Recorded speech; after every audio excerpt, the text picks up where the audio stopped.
everybody. Let's find the center of mass of this steel plate. So it says it's homogeneous, and let's make an assumption that it's the same thickness throughout. So that means center of mass, so if we want the y-coordinate of the center of mass, it's a mass-weighted mean position. So it looks like a composite of a rectangle, another rectangle, a semicircle, and this circular cutout. So it's a composite of 4 shapes.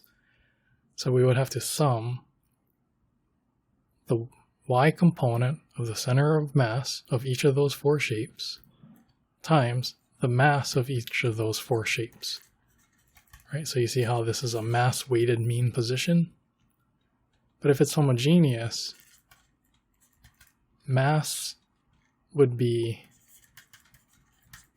density times area. Because if density is like mass per area for this application, assuming it's a constant thickness steel plate, then see how mass is density times area. Like this. But homogeneous means constant density. So the density is not a function of which area. It's the same for all of the areas. Which means we can actually take it out of the sum. We can move it over here. Like this. Okay, and then now you see how it's in the numerator and the denominator, which means it just cancels right out. So for this homogeneous steel plate, the mass-weighted mean position is equal to the area-weighted mean position.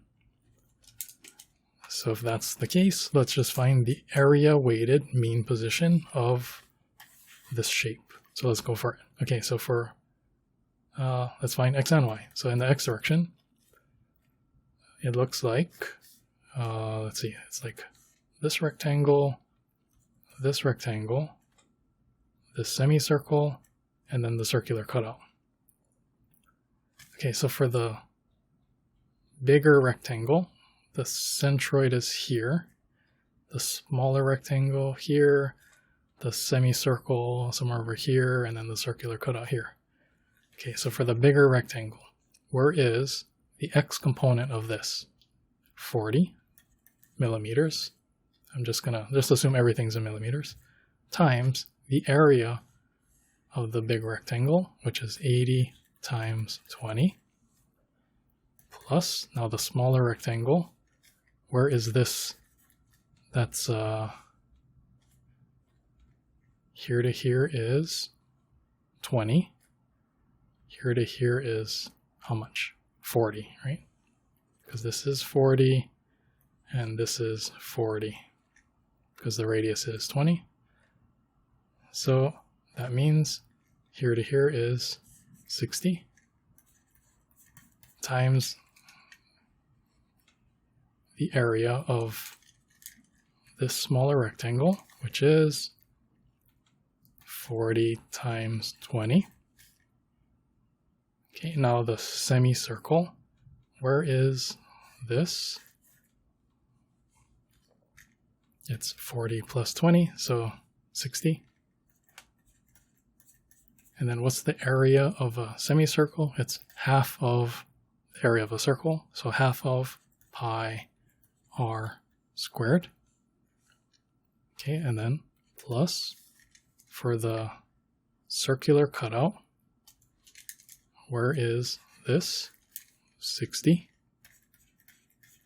times the area of a circular cutout, which is negative pi r squared. Okay, and it's a cutout, right? So that's why the area is negative, divided by the total area of the composite. The big rectangle, the small rectangle, the semicircle, the cutout. Okay, so the big rectangle, the small rectangle, the semicircle, and the circular cutout. Okay, so this is the x component of the area weighted mean position, which is also the x component of the mass weighted mean position. Okay, so y direction, where is this 10 times the area of that, 80 times 20, plus, let's do the small rectangle. So where is this? 20 plus half of that, so 30, times the area of the smaller rectangle, plus the semicircle. So where is this? It is 40 plus 4r over 3 pi.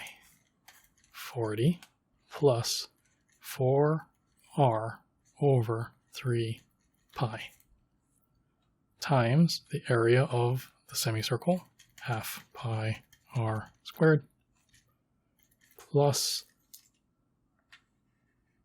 the circular cutout. So where is this? That's 40 times the area of the circle, minus pi r squared. Okay, divided by the total area, which is exactly the same as this one.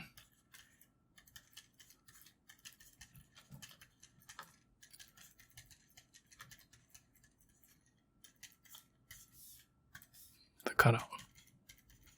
Okay, so there's the x component of the center of mass, there's the y component of the center of mass. Okay, hope that was helpful. Let's keep on practicing. I'll see you in the next video.